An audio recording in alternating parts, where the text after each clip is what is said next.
Excella Education Study in USA assured scholarship. Contact 9881 96666. నమస్కారం ఐడ్రీమ్ ప్రేక్షకులకు స్వాగతం. ఇవాళ మనతో పాటు ఉన్నారు ఆధ్యాత్మికవేత్త, రచయిత, డైరెక్టర్ సత్యకాశి భార్గవ్ గారు. వారితో మాట్లాడి మరిన్ని విషయాలు తెలుసుకుందాం. నమస్కారం అండి. నమస్తే. భార్గవ్ గారు, మీరు చాలాసార్లు అయోధ్యకి వెళ్ళి ఉంటారు. గత చాలా సంవత్సరాల నుంచి కూడా అక్కడ చాలా సేవలు కూడా చేస్తూ ఉన్నారు. అయితే అయోధ్యలో ప్రాణప్రతిష్ఠాపన తరువాత ఇప్పుడు దర్శనానికి వెళ్ళే సంఖ్య చాలా వరకే పెరిగిపోయిందండి. అయితే దర్శన ఏర్పాట్లు ఎలా ఉన్నాయి, అక్కడ చూడదగ్గ ప్లేసెస్ ఏంటి అనే విషయాన్ని ఇవాళ మా ప్రేక్షకులకు సవివరంగా తెలియజేస్తారా అండి? తప్పకుండా అండి. ఆల్మోస్ట్ 22 జనవరి ప్రాణప్రతిష్ఠ అయినప్పటి నుండి అయిన రోజు అయిన తర్వాత 23rd నుండి కామన్ అందరికీ అలో చేశారు కదా. ఫస్ట్ డే ఆల్మోస్ట్ 5 lakhs అవును వచ్చారు. Next day 3 lakhs on an average. ఇప్పుడైతే ఎవ్రీ డే 1.5 to 2 lakh భక్తులు వస్తున్నారు. ఓకే. So regularly. సో అయోధ్యలోకి మిగతా వాటికి ఎస్పెషల్లీ మనకి అంటే మన తెలుగు వాళ్ళకి మనకి కంపారిజన్ మనకు ఫస్ట్ అయోధ్యలో ఇప్పుడు జనసంఖ్య పెరిగింది అనగానే గుర్తొచ్చేది తిరుమల అండి. తిరుమల లాగా తిరుమల మనకి శ్రీశైలం ఇక్కడ ఈ లెవెల్ ఫార్మాట్ ఉంటాయి ఆలోచిస్తాం కదా. బట్ అక్కడ ఏంటంటే 2 lakh people వచ్చినా అక్కడ వివిఐపి ఒక కామన్ భక్తులు అందరూ ఒకటే. So that is a major అంటే ప్రోటోకాల్ లాగా విఐపికి ఒక దర్శనం, సామాన్యులకు ఒక దర్శనం అట్లా లేదు. సో ఓన్లీ ఒకే దర్శనం, నో ఫీజు, ఫ్రీ.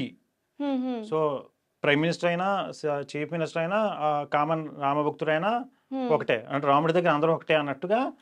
సో అందరికి సేమ్ ఇది. మరి అందరికీ సేమ్ అంటున్నారు. 2 లక్షల మందికి ఒకటే రోజు దర్శనం అవ్వాలి అంటే ఎంత సేపటి వరకు వెయిట్ చేయాలి? మాక్సిమం వెయిటింగ్ ఏమి ఉండదండి, జస్ట్ అంత flowing. Okay. So almost morning 7కి ఓపెన్ అవుద్దండి. 7కి ఓపెన్ 7 గంటలకి ఓపెన్ అవుద్ది. మార్నింగ్ ఏదో 6:30 to 7 మార్నింగ్ హారతి ఉంటుంది. సో 7కి భక్తులకు ఓపెన్ అవుద్ది. హారతికి సామాన్య భక్తులు వెళ్ళే అవకాశం ఉందా? అది టికెట్ తీసుకోవాలి, అది ఫ్రీ టికెట్.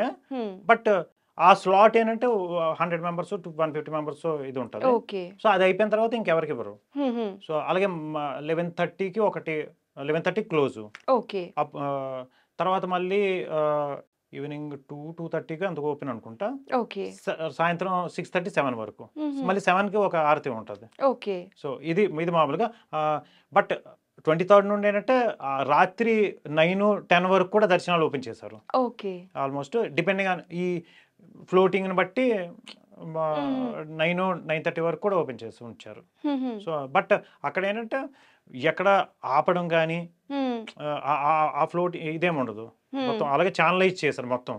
సో దర్శనం ఏంటంటే ఎవరన్నా లైన్లోకి వెళ్ళాము అంటే ఆ లైన్ అలాగా కదులుతూనే మనం కంటిన్యూ చేసుకుని వచ్చేస్తాం. మేబీ మనకి మాక్సిమం ఉంటే ఒక 45 minutes పట్టొచ్చాము. నేను మామూలుగా 24th, 25th ఆ టైంలో చేసుకున్నప్పుడు మామూలుగా 30 minutes అయిపోయింది. సో ఆన్ అన్ యావరేజ్ ఏంటంటే 1 hour అనుకోండి పోనీ, అట్ ది మోస్ట్ మాక్సిమం ఉంటే. సో ఎందుకంటే plus no fee, no special పూజలు ఆ విధంగా ఉండదు. ఓన్లీ దర్శనం మాత్రమే, లేదు అంటే హారతి మాత్రమే. ఇది మాత్రం. అంటే త్వరలో ఏమైనా వెబ్సైట్స్ లాంటివి ఏమైనా పెట్టి ఆల్రెడీ ఉన్నాయండి. శ్రీ రామ జన్మభూమి తీర్థక్షేత్ర ట్రస్ట్ అఫీషియల్ వెబ్సైట్ ఉంది. వాళ్ళ యూట్యూబ్ ఛానల్లో కూడా ఉంది. వాళ్ళు సెపరేట్గా ఒక యాప్ కూడా దీని మీద చేద్దామని ఉన్నట్టున్నారు. సో ఇది అంటే స్పెషల్ దీనికి సంబంధించి. ఎందుకంటే ఇంకా టెంపుల్ అనేది 100% ఇంకా పూర్తి కాదు కదా, అవ్వలేదు కదా. సో ఇది ఫస్ట్ ఫేజ్ కంప్లీట్ అయింది. సో సెకండ్ ఫేజ్ 2024 డిసెంబర్ ఈ ఇయర్ ఎండింగ్ కల్లా సెకండ్ ఫేజ్ పూర్తవుతుంది. అంటే ఫస్ట్ ఫ్లోర్ అక్కడ రామ దర్బారు, సీతారామ లక్ష్మణ భరత్ శత్రుఘ్నులు హనుమాన్, ఇది మెయిన్ మూల విరాట్గా ఉండే ఫస్ట్ ఫ్లోర్. ఇది ఇయర్ ఎండింగ్కి పూర్తవుతుంది. సో నెక్స్ట్ ఇయర్ ఎండింగ్కి 2025 ఇయర్ ఎండింగ్కి సెకండ్ ఫ్లోర్. అంటే అక్కడ మొత్తం రామ పరివారం మొత్తం ఉంటాయి. సో అది అంతా కంప్లీట్ అవ్వడానికి అలాగే 2 years పడుతుంది కదా. సో అందువల్ల అది అయిన తర్వాత యాప్స్, ఇలాంటి సెపరేట్ యాప్లు ఇవి కూడా ఇంకా డెవలప్ చేస్తూ ఉండొచ్చు. ఓకే. అయితే సత్యకాశి గారు, ఇప్పుడు మామూలుగా దేవుడిని చూసే అవకాశం అక్కడ ఎక్కువసేపు కనీసం ఓ నిమిషం పాటైనా ఉండటానికి అవకాశం ఉందా అండి? లేకపోతే తోపులాట చూసారా, వెళ్ళారా అన్నట్టే ఉంటుందా? వాళ్ళకి కూడా లేదు. మీకు ఇది ఒక తనితీరా భక్తుడిగా. చూడగలిగే అంత అయితే ఉంటది. హ్మ్. మామూలుగా మనకేమి ఫ్రాక్షన్ ఆఫ్ సెకండ్‌లో ఫ్రాక్షన్ ఆఫ్ సెకండ్స్‌లో తొయ్యడం వాళ్ళకి కూడా వెళ్ళిపోమంటే ఉండదు. సో, ఎందుకంటే ముఖ్యంగా చాలా చాలా చెప్పుకోవడం ఏంటంటే అయోధ్య అంటే రాముడి ఇది కదా! సో, అవును. రాముడి నగరం. అవును. సో, అంటే రాముడి ప్రజలు కదా! మొత్తం అవును. అయోధ్య వాసులందరూ రాముడి ప్రజలు. సో, హ్మ్. రాముడి ప్రజలు కూడా రాముడి లాంటి వాళ్ళే. హ్మ్. సో, ఎవరు అందరూ ఆ మర్యాద గాని ఎదురోళ్ళకి ఇచ్చే గౌరవం కానీ అంత భక్తి, అందరూ రామ్ భక్తులు. ప్రతి అయోధ్యవాసి రామ్ భక్తుడే. So, okay. రామ్ భక్తులు అంత ఫోర్స్‌ఫుల్లీ, ర్యాష్‌గా అలాగ అస్సలు అలాగా మర్యాద ఉండదండి. చాలా పురుషోత్తముడి అడుగు మర్యాద జాడల్లో పురుషోత్తముడి నడుస్తున్న లాగే రామ అందరూ కూడా భక్తులు. అలాంటి హ్మ్. ప్రజలు కూడా రామ్ భక్తులే. సో, హ్మ్. చాలా చాలా అక్కడ చాలా గమనించదగ్గ విషయం ఏంటంటే అక్కడ పోలీస్ వాళ్ళు గాని, హ్మ్. అక్కడ అధికారులు, హ్మ్. ప్రభుత్వ అధికారులు గాని, ఐఏఎస్‌లు అవనండి మొత్తం. ఓకే. సో, నేను ఆల్రెడీ కొన్ని వర్క్స్‌లో ఇన్వాల్వ్డ్. హ్మ్. Ayodhya development authority, Ayodhya municipal corporation దాని యొక్క హెడ్స్ హ్మ్. ఐఏఎస్‌లు. హ్మ్. సో, లేకపోతే పోలీస్ కమిషనర్స్, పోలీసులు ఓకే. వాళ్ళు కూడా ఏంటంటే మామూలు మనం కామన్‌గా మనం వెళ్తే వాళ్ళు అసలు మనల్ని ఒక సాక్షాత్తు రాముడు వచ్చాడు అన్నంత వాల్యూ ఇస్తారు. అబ్బా! సో, అంటే ఎందుకంటే దే ఆర్ లైక్ దట్ అంతే. హ్మ్. సో, ప్రతి వాడిని చాలా గౌరవంగా అసలు మర్యాదగా మనం జనరల్‌గా అది చాలా రేర్ ఫినామినన్. హ్మ్. అంటే ప్రభుత్వాధికారులు గాని హ్మ్. అందరూను అక్కడ హ్మ్. లేకపోతే పూజారులు గాని, హ్మ్. లేకపోతే పోలీస్ అధికారులు గాని హ్మ్. అయోధ్యలో. హ్మ్. లేకపోతే జనరల్‌గా అక్కడ మనకి హెల్పర్స్ ఉంటారు కదా! మామూలుగా ఎనీవన్. హ్మ్. ఇది మనం ఒక మాట అడిగితే ఇమ్మీడియేట్ రెసిప్రొకేషన్ చాలా ఓకే. గౌరవ ఇదిగా ఉంటది. సో, జనరల్‌గా మనకి ఎవరికీ అసలు ప్రాబ్లమ్ ఏమి రాదు. అక్కడ అంటే అంతమంది ఒకటేసారి వస్తే ఏంటి అంటే చిరాకు పడటం ఆహ్, ఇలాంటివేమన్నా అసల జరుగుతాయేమో ఇది అన్న అసల భయం యాహ్! అయితే ఉందండి చాలా మందికి ఓకే. ఇప్పుడు. అందుకని బట్ చెప్పి అలాగేమి ఉండదు. నేను కూడా కొన్ని వెబ్‌సైట్‌లోనూ వీళ్ళకి చూసాను. ఒక టీ చాలా ఎక్కువగా అమ్ముతున్నారు అయోధ్యలో. హ్మ్. ఇలాంటివేవో అలాంటి ఫేక్ న్యూస్‌లొచ్చాయి. ఓకే. ఏదో అయితే అదంతా అవన్నీను ఫేకేనా ఫేక్ అండి? ఇది. అయోధ్యలో అసల వాళ్ళు మనకన్నా నేను చాలా నాకు పర్సనల్ ఎందుకంటే లాస్ట్ 2 ఇయర్స్‌లో నేను రెగ్యులర్‌గా వెళ్తున్నాను. ఎవ్రీ మంత్ నేను ఒక 1 వీక్ 10 డేస్ అక్కడే ఉంటాను. సో, నాకు అక్కడ టీ ఇది దుకాణం హ్మ్. వాళ్ళందరూ నాకు ఫ్రెండ్స్. ఓకే. వాళ్ళకి నేను చెప్తుంటా, బాబు ఇది పెంచండి. ఆ! పెంచుకోండి. ఇప్పుడు మరీ ఇనీషియల్‌గా రూ. 10 వాళ్ళిచ్చే వాల్యూ కూడాను ఒక టీ మనకిక్కడ రూ. 15 అంతా అక్కడ రూ. 10 అలాగుంటది. ఓకే. మనకి రూ. 20 చార్జ్ చేసినా వాళ్ళు రూ. 10. సో, ఆహా! పెంచొచ్చు, ఇది పెంచుకోండి పర్లేదు ఎంత అని నేను చెప్తుంటా. ఓకే. అని వాళ్ళకేంటంటే వాళ్ళకి మనీ పరంగా ఆ హ్మ్. ఇంక్లినేషన్ వాళ్ళకి తక్కువ. వాళ్ళకి అంత ఓకే. భక్తి అంతే. ఆహా! ఇన్‌ఫాక్ట్ వాళ్ళకి పాపం అయోధ్య వాసులందరికీ అసలు ఏమీ తెలీదు. వాళ్ళకి ఎక్సెప్ట్ రాముడు వాళ్ళకి ఇంకేం అక్కర్లేదు, ఇంకేం తెలీదు. సో, మామూలుగా మనం కొన్ని క్షేత్రాల్లో చూసినట్లయితే అక్కడ కంప్లీట్‌గా బిజినెస్సే ఉంటదండి. ఆ! ఫుడ్ నుంచి అవునవును. చిన్న చిన్న బొమ్మలు, విగ్రహాలు అమ్మే దగ్గర వరకి ప్రతీదీ ఉన్న రేట్ కంటే కూడా ఓ 10 రెట్లు, 20 రెట్లు ఎక్కువ వేసి అమ్ముతూ ఉంటారండి. అవును. అయితే అలాంటివి మనం ఇప్పుడు అయోధ్యలో యాక్చువల్లీ చూడట్లేదంటారు. అసల అంతకు ముందు లేదు. ఇప్పుడు అసలు ఎనీవే లేదు. తర్వాత కూడా ఉండబోదు. ఎందుకంటే వాళ్ళు ఉండబోదంటారా? ఆ! వాళ్ళు అంత బిజినెస్ మైండ్ మనీతోనే ఆ టైప్ ఆఫ్ ఇది కాదు. హుహు. వాళ్ళకి రాముడు తప్ప వాళ్ళకి పెద్ద ఏమీ అక్కర్లేదు అన్నట్టు. మీకు ఓకే. మనం చాలా ఆశ్చర్యపోతాం. ఇప్పుడు అత్యంత కామన్ ఒక హ్మ్. ఆటో నడుపుకునేవాడు, హ్మ్. ఒక షాపు టీ అమ్ముకునేవాడు. వాళ్ళకి కూడా హ్మ్. రామాయణం మనకేమంటే వాల్మీకి రామాయణం కదా! మనం మామూలుగా అవును. వాల్మీకి రామాయణం ఉంది. నార్త్‌లో ఏంటంటే రామచరితమానస్. హ్మ్. సంత్ తులసీదాస్ మహారాజ్ గారు. తులసీదాస్. ఆయన హ్మ్. తులసీదాస్ గారు రచించిన రామచరితమానస్ వాళ్ళకి మామూలుగా ఆదర్శం. వాళ్ళకి రామాయణం అంటే అదే. హ్మ్. ప్రతి వాడికి అందులో మనకి వాల్మీకి రామాయణంలో 24,000 శ్లోకాలున్నాయి. హ్మ్.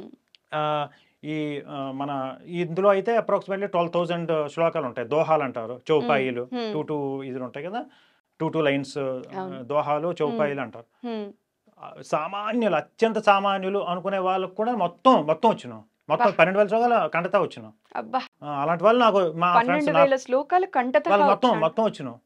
వాళ్ళకి. హ్మ్. వాళ్ళు మామూలుగా నిత్యం ఆటో నడుపుతూ ఏదైనా మనం అడిగామనుకోండి మామూలుగా ఇప్పుడు ఫర్ ఎగ్జాంపుల్ ఏంటి ఇక్కడ ఎలాగ ఉన్నదంటే వాడు ఒక శ్లోకం చదివి ఆ! మన అడిగిన క్వెషన్‌కి కోరిలేట్ చేసి చెప్తారు. అంతటి అబ్బా! మహా అది వాళ్ళకేంటంటే అంత భక్తి వాళ్ళు. హ్మ్.